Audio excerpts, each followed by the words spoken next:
우리 성경 말씀 사도행전 19장 11절 12절을 한 번 더 읽겠습니다. 읽읍시다. 시작. 하나님이 바울의 손으로 놀라운 능력을 행하게 하시니 심지어 사람들이 바울의 몸에서 손수건이나 앞치마를 가져다가 병든 사람에게 얹으면 그 병이 떠나고 악기도 나가더라. 아멘.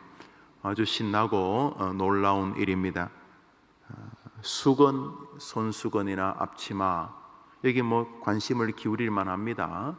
손수건, 앞치마. 2000년 전 바울이 두르고 있던 손수건과 앞치마는 병자들에게 얹으면 병도 나을 뿐만 아니라 악한 영, 악귀, 사단, 마귀도 바울의 손수건, 바울이 이렇게 병자들을 치료하기 위해서 앞치마를 한 것 같죠. 심지어 손수건이나 바울의 몸에서 착용하고 있던 앞치마를 가져다가 병든 사람에게 얹으면 병이 떠나고 악한 귀신도 나가더라. 사실은 그 손수건이나 앞치마가 주인공이 될 수는 없지요. 아마 여러분들이 다 손수건 한 장씩은 호주머니에 가방에 가지고 계시리라 생각이 되어집니다. 바울의 손수건이 특별한 손수건도 아니고 또 바울의 앞치마가 무슨 특별한 앞치마는 아니겠죠. 그런데 이 절의 핵심은 11절에 있습니다. 11절을 다시 한번 읽겠습니다. 하나님이, 한번 더 합시다. 하나님이 행하게 하시니. 손수건과 앞치마는 부럽기는 하지만은 결단코 주인공이 될 수는 없지요. 하나님께서 행하시면 땀, 피, 흙 묻은 손수건도 사람 살리게 될 줄 믿습니다.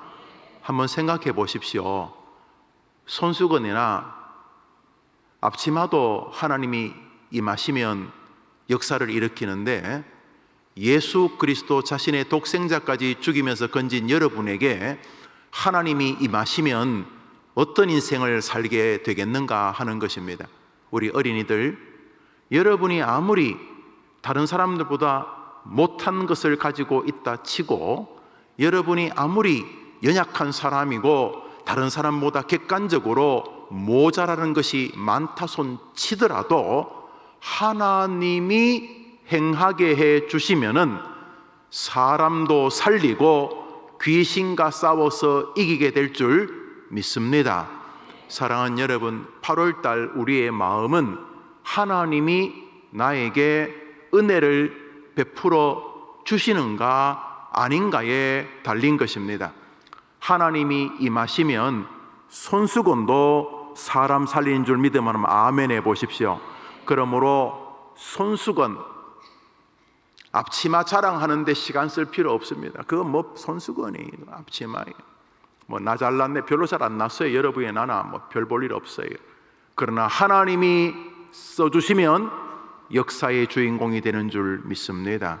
하나님이 김영우 목사 써주시면 8월 한 달 이 교회에 은혜 임할 줄 저는 믿습니다. 하나님이 우리 아이들, 우리 교사들, 우리 스님들, 우리 찬양대원들, 집사님들, 장로님들, 청년들, 학생들, 하나님이 임하시면 병상에 누운 90노인도 사람 살리게 될 줄 믿음하면 아멘 해 보십시오. 그 이야기 아니겠습니까? 무슨 손수건의 의미를 그렇게 두겠습니까? 앞치마가 무슨 대단한 능력이 있겠습니까? 많은 하나님이 행하게 하시면 역사의 주인공이 되는 것입니다. 앞치마든 손수건이든 똥 푸는 바가지든 하나님이 임하시면 역사의 주인공이 되는 것입니다. 그러므로 나는 몸이 아파서 못 살겠다든지, 나는 날 때부터 부모님이 날 버리고 가서서 못 살겠다든지, 나는 부모님이 이혼을 해서, 다 거짓말입니다. 그럴듯하게 자기 눈물을 짜고 자기가 얼마나 객관적으로 남에게 불쌍하게 여김 당하느냐, 혹은 자기가 얼마나 처량한 인생인가, 뭐 자기를 위로하는 정도는 되겠지만 거짓말입니다. 하나님이 임하시면 그 사람이 주인공이 되는 것입니다. 하나님이 임하시면 오늘자 날주 사사기 15장입니다. 오늘자 날주 사사기 15장입니다.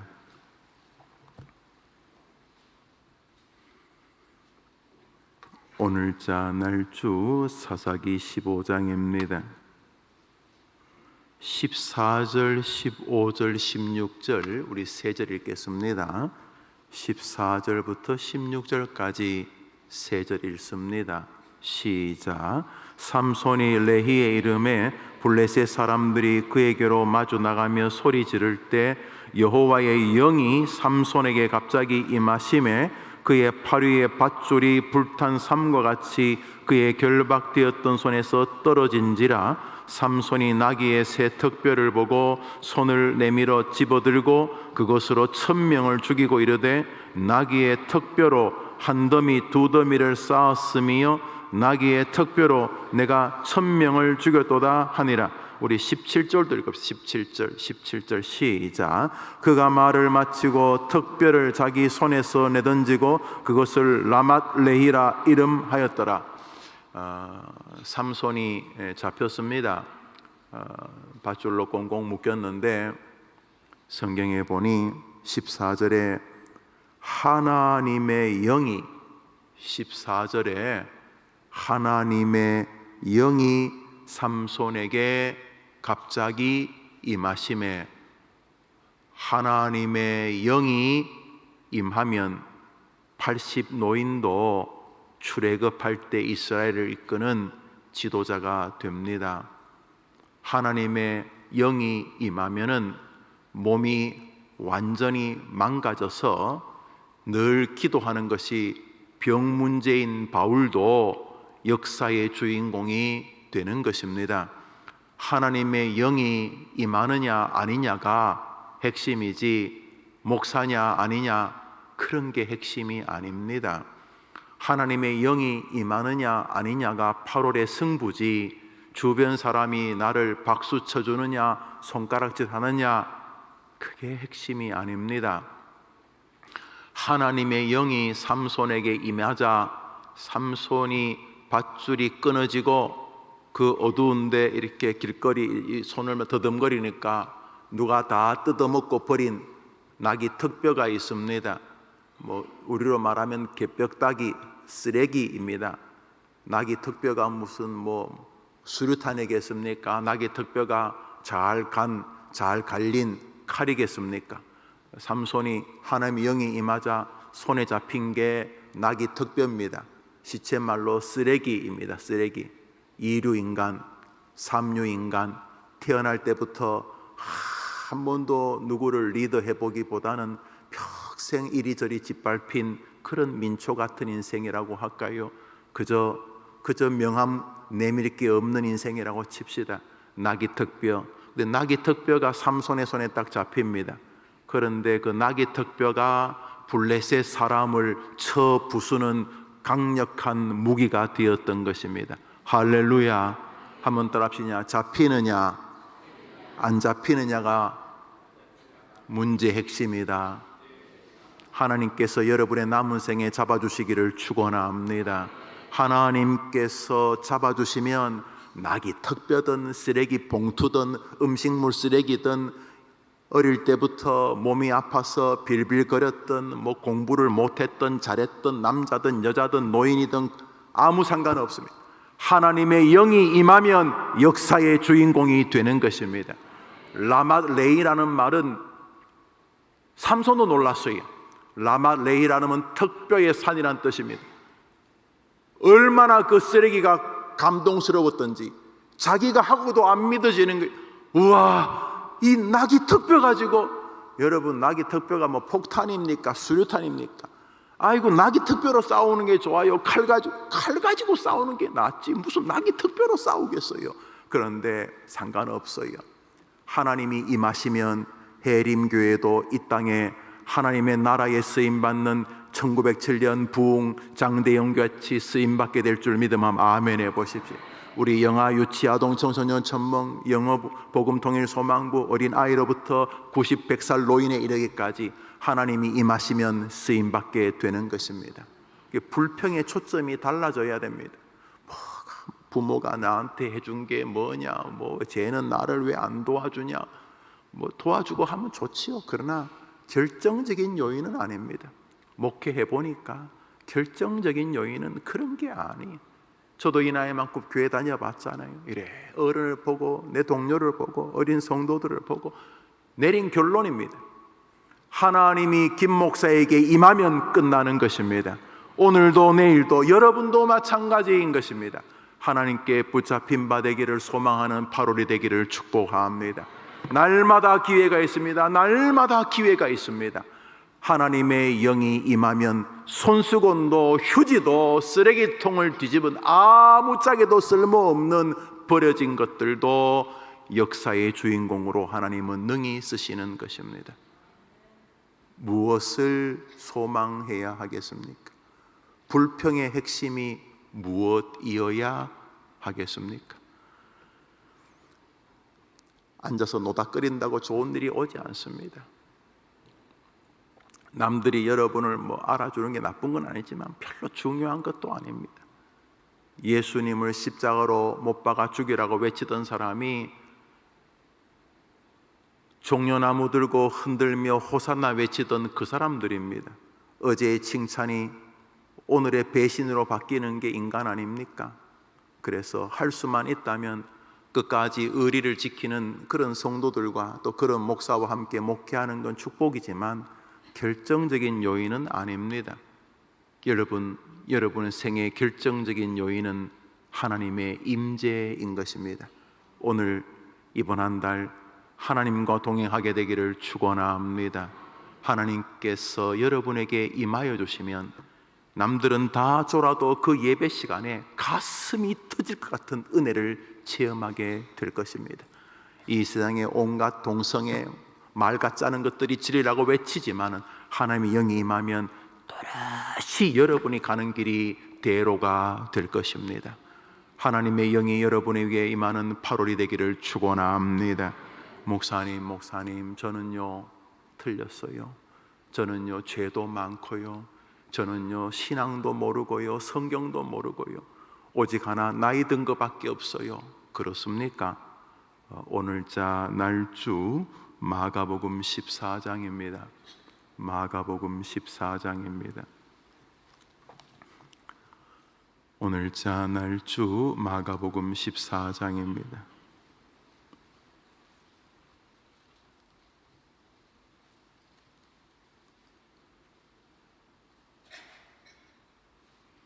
먼저 30절을 읽읍시다. 30절입니다. 마가복음 14장 30절입니다. 읽읍시다. 시작. 예수께서 이르시되 내가 진실로 내게 이르노니 오늘 이 밤 닭이 2번 울기 전에 내가 3번 나를 부인하리라. 유명한 배신의 현장이죠.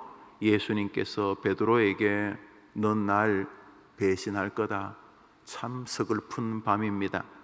너가 오늘 나를 배신할 것이다. 너가 나를 예수가 구주라 고백하지 아니하고 예수가 누군지도 모릅니다. 나하고 엮을 생각하지 마십시오.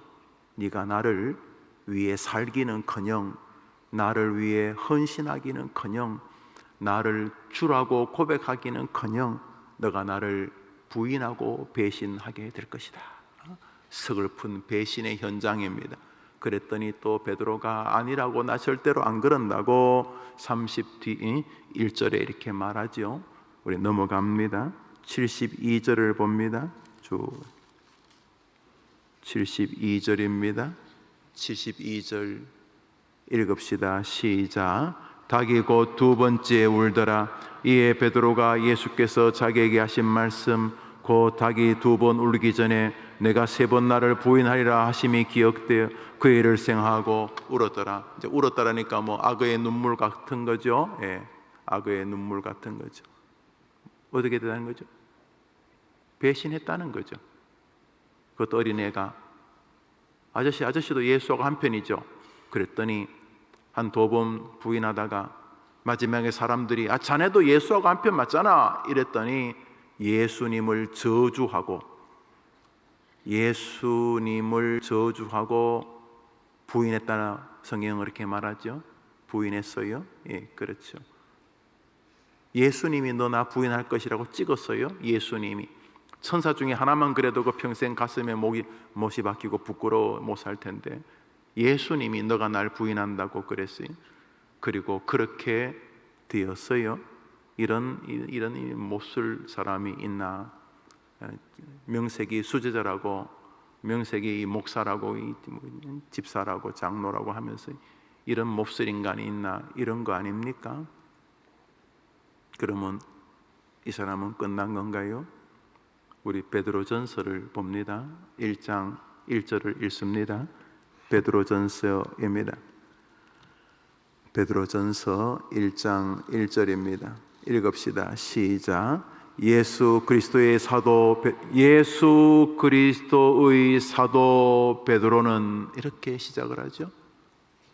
마태, 마가 복음이 끝난 한참 뒤에 그의 베드로전서와 후서가 있는데 하나님께서 우리 예수님이 베드로를 통해서 우리에게 성경을 남겨주셨습니다. 그리고 그는 지금 이렇게 말합니다. 예수 그리스도의 사도 베드로는 안 끝났습니다.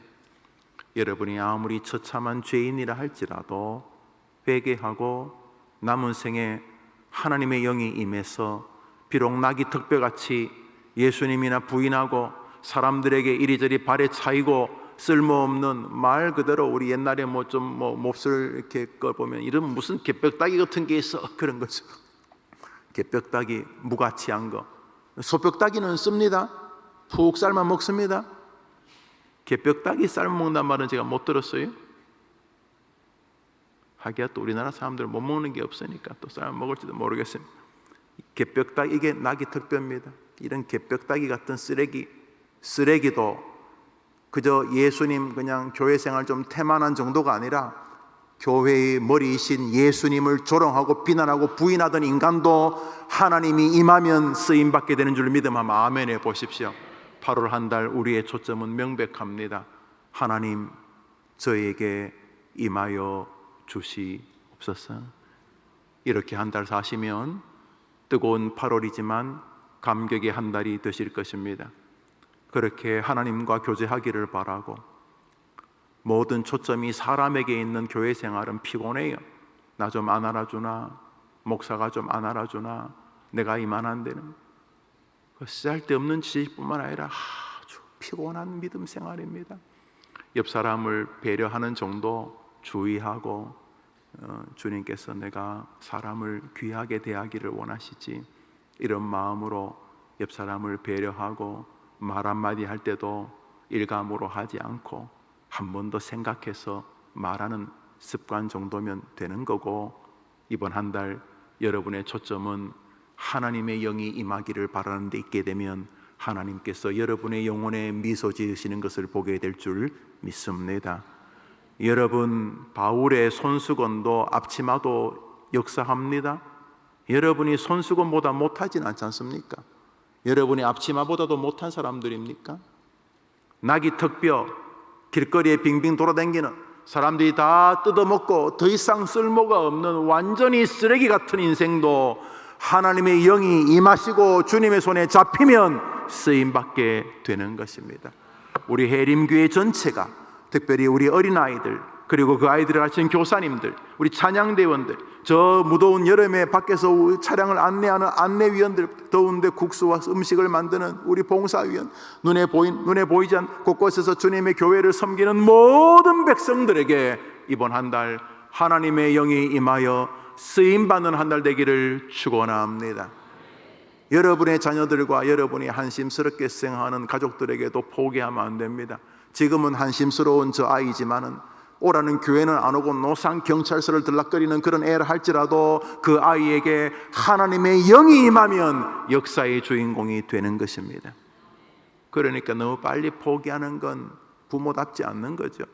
부모라는 이름이 포기하지 않는다는 뜻이지 않습니까? 그게 부모 아닙니까? 물론 꾸중하고 가슴앓이 하지만은 여러분, 하나님을 기대하십시오.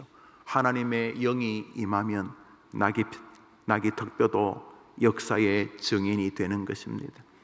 이번 한 달 하나님의 은혜가 임하는 여러분 되기를 축원합니다. 기도도 그렇게 하십시오. 하나님, 이번 한 달 하나님이 쓸만한 인물로 서기를 원합니다. 이번 한 달 하나님에게 내 마음이 있기를 원합니다.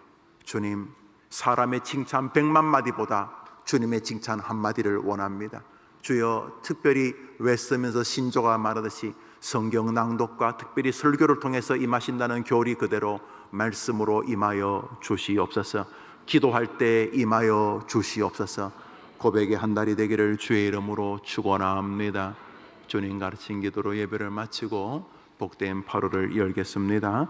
하늘에 계신 우리 아버지여, 이름이 거룩히 여김을 받으시오며 나라의 임하옵시며 뜻이 하늘에서 이룬 것 같이 땅에서도 이루어지이다. 오늘날 우리에게 일용할 양식을 주옵시고 우리가 우리에게 죄 지은 자를 사하여 준 것 같이 우리 죄를 사하여 주옵시고 우리를 시험에 들게 하지 마옵시고 다만 악에서 구하옵소서. 대개의 나라와 권세와 영광이 아버지께 영원히 있사옵나이다. 아멘.